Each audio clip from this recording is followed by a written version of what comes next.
Sebelumnya ahli kami tanyakan mengenai apakah ahli sudah membaca, menerima dan membaca surat dakwaan dan berkas perkara atas nama terdakwa Ferdi Sambo dan terdakwa Putri Chandrawati?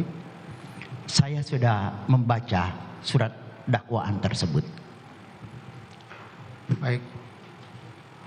Kapankah seseorang dipandang telah melakukan tindak pidana menurut sistem pembuktian pidana yang dianut dalam hukum acara pidana di Indonesia? Baik, izin menjawab yang mulia. Menurut pengetahuan hukum yang saya pahami, seseorang itu dipandang telah melakukan tindak pidana manakala sejak awal pada diri orang tersebut terdapat mens rea atau niat sejak awal untuk melakukan tindak pidana.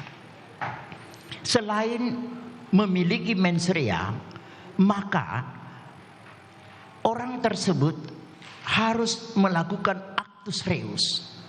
Apa itu actus reus? Actus reus adalah bentuk-bentuk perbuatan terdakwa yang mencocoki atau memenuhi keseluruhan unsur-unsur pasal yang didakwakan kepadanya. Dalam kaitan dengan pembuktian, berlaku prinsip hukum bahwa manakala satu saja unsur tidak terpenuhi dari pasal-pasal yang didakwakan, maka menurut hukum dakwaan tersebut tidak terbukti secara sah dan meyakinkan. Dan tentu saja dengan demikian kepada terdakwa tidak dapat dihukum. Demikian pendapat saya.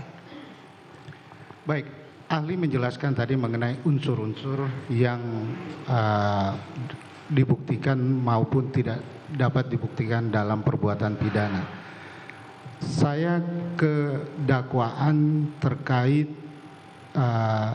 terdakwa Ferdi Sambo maupun terdakwa Ibu Putri Chandrawati yang didakwa pasal 340, 338. Saya ingin ahli menjelaskan mengenai unsur perbuatan pidana pembunuhan yang diatur dalam ketentuan pasal 340 KUHP dan 338 KUHP, serta apa yang menjadi perbedaan khusus di antara dua delik tersebut.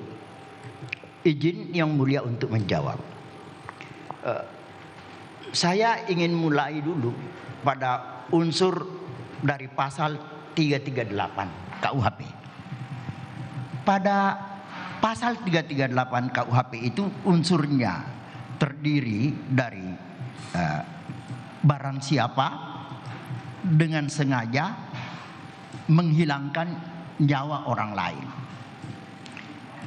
Kalau pada 340 ada tambahan unsur, yakni direncanakan lebih dulu.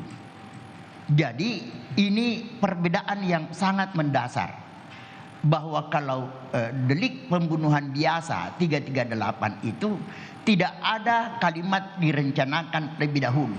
Tapi kalau pada 340 itu ada unsur direncanakan lebih dahulu.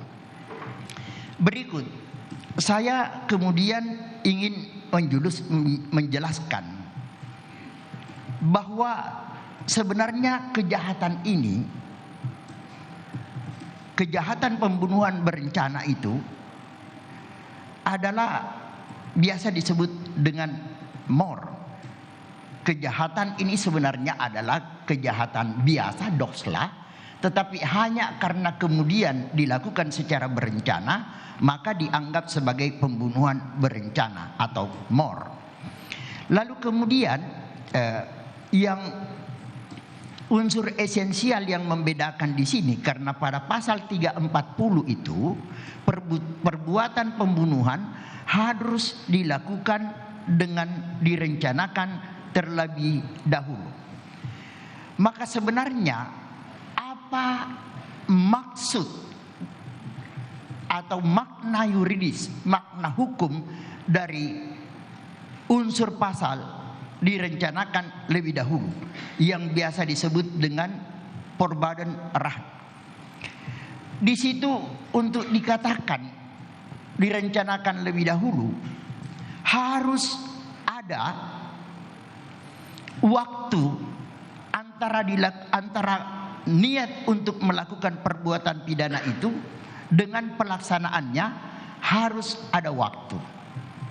Dan waktu ini ya, di samping waktu ini harus ada antara niat untuk melakukan perbuatan tindak pidana pembunuhan dan pelaksanaannya, waktu ini pula kemudian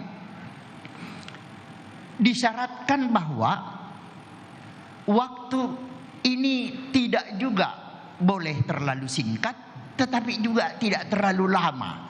Kalau kita baca berbagai referensi hukum pidana itu, tetapi tidak terlalu singkat dan tidak terlalu lama. Tetapi yang penting ada waktu untuk berpikir bagi pelaku tindak pidana untuk memikirkan dengan cara bagaimana perbuatan pidana pembunuhan itu dilakukan dan di mana akan dilakukan.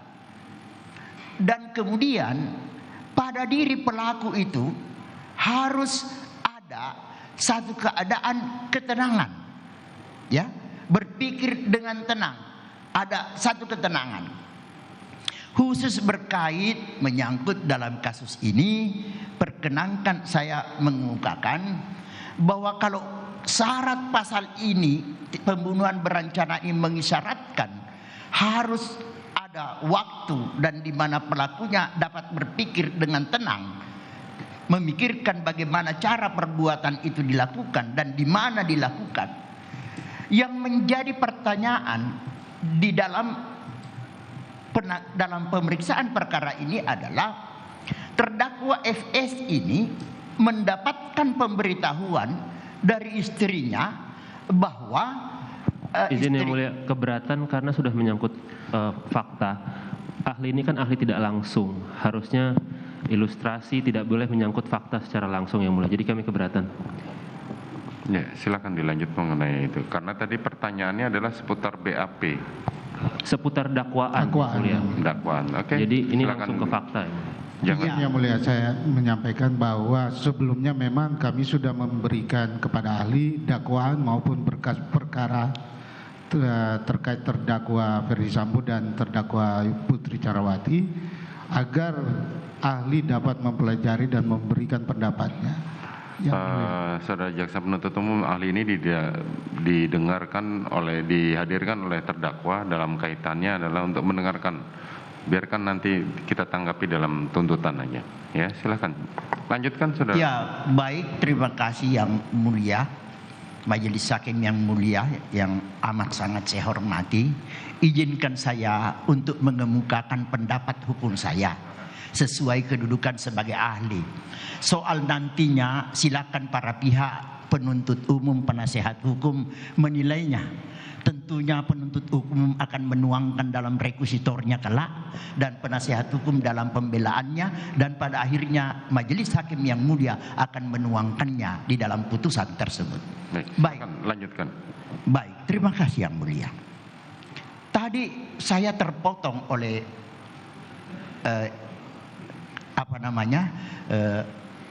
penyampaian Bapak penuntut umum yang saya hormati.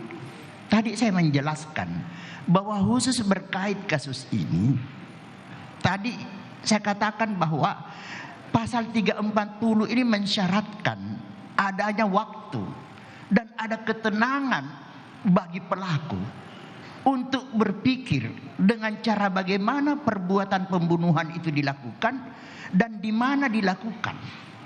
Harus ada waktu dan bisa berpikir dengan tenang.